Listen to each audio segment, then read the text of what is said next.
Hello and welcome back to the channel. On today's tutorial, I'm going to be sharing with you how to cut an inbuilt corset dress.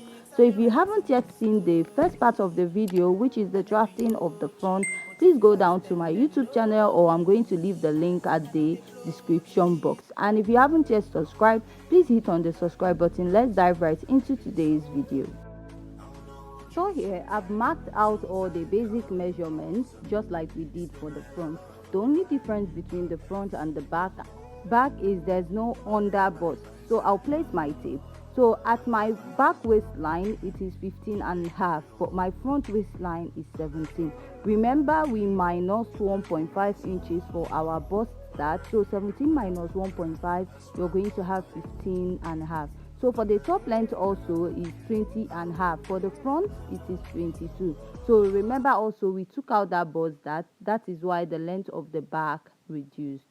So with this way, the front bodice and the back bodice will be of the same length by the side when you're joining it up.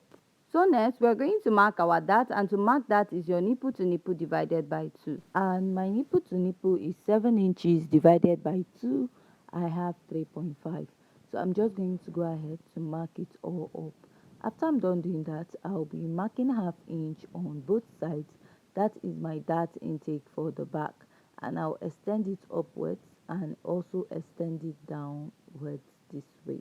So at the upper part, I'm just going to go ahead to take it to the upper part. So this is my dart, and I'm just going to go ahead to mark it out with my marker. Next step is to insert my body measurement, which is my bust circumference divided by 4.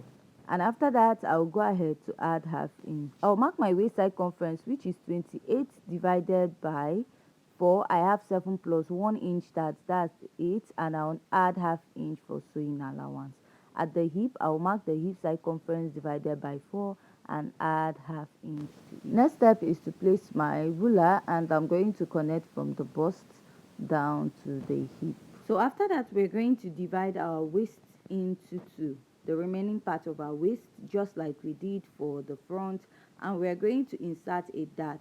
So if you watched the first video where we snatched about 1 inch from the waistline, so if you snatch 1 inch on this part, on the right part, on the left, and do that also at the front, you'll be able to snatch out 4 inches, which we are trying to take out from the waistline.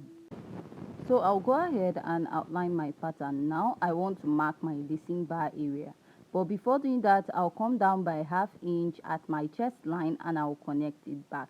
This is to make sure that when I'm lacing my corset, at the center won't be popping up.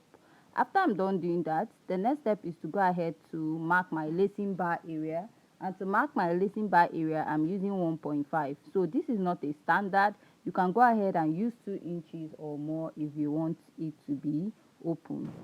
So I'll go ahead and make the dots to indicate my lacing bar.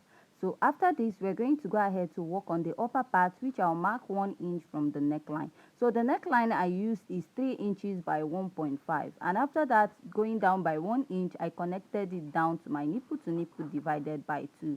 So this is what I have, and I'll go ahead to mark about 0.25 or 0.5 at this point. This is to make sure that when I join my dress, I won't have any excess yoke at that part. So I'll go ahead and label my dress, and I'm going to go ahead to cut this out. But before cutting out from the waistline, just like we did in front, I'm going to go up by 2 inches and I'll connect down to the lower part. So at the lacing bar area, if you don't want yours to go down, you can go ahead and also mark like 1 inch and connect back to the other side. So I'm just going to go ahead to cut out my pattern, and if you find this tutorial very interesting and educative, please don't forget to hit on the subscribe button, give this video a thumbs up, and also join us in our next video. And if you haven't yet subscribed to our main YouTube channel, which is Massive Closet, please don't forget to also subscribe. We have both drafting and sewing tutorials on that channel.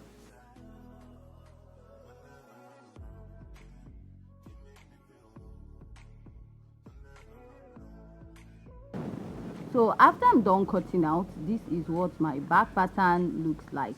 So now we'll be heading over to the lower part, which is the skirt pattern. So for the skirt pattern, I'm going to go ahead to get the full length of my dress.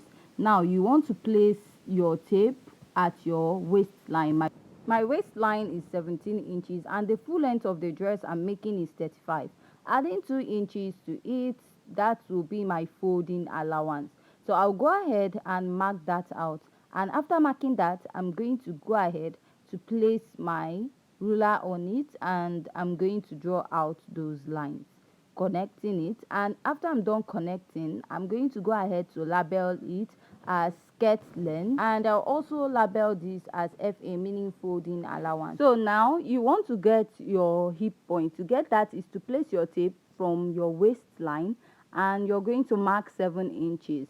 For a much taller person, you're going to go ahead to use 8 inches. So at that 7 inches point, I'm going to mark my hip circumference divided by 4, which is 40 divided by 4, I have 10.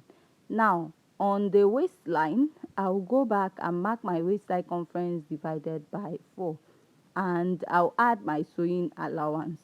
So I forgot to add my sewing allowance to the hip point and I connected, but I went ahead to readjust it. So now going down to the hip point, I'm going to add 1.5 inches, and from that point I'm going to connect from my waistline down to my hip point. And after connecting, what I have on my hip is my hip circumference divided by 4 plus 1.5 inches, which is a total of 11.5. So whatever you have there, you're going to minus 1.5 inches from it if you don't want it to be so fitted. But if you want it to be fitted, you're going to minus 2 inches from what you have on the hip, and you're going to mark it at the lower part of your skirt. So for me, I minus 2 inches and I have 9.5. So I'm going to mark it at my skirt length and at my folding allowance. So at that point, I'm just going to go ahead to connect this way and connect down to the lower part of my skirt. So after I'm done connecting, I'm going to come down by 0.25 or half inch from here, and I'm going to connect it back to the waistline. So we're just trying to contour our skirt. So this also applies for the back pattern, because if you don't do this at the back pattern of the skirt, when you're lacing your dress, you notice that the skirt is always popping up. So by the time you take out half inch at the lower part of your skirt, at the center part where you also have the zip, you're going to take care of that. So for this also, we are going to add a zipper allowance in front of 1.5 or 2 inches to get the back pattern of this skirt. So with that, we have come to the end of today's tutorial. Please don't forget to hit on the subscribe button and give this video a thumbs up. Thanks. See you in our next video.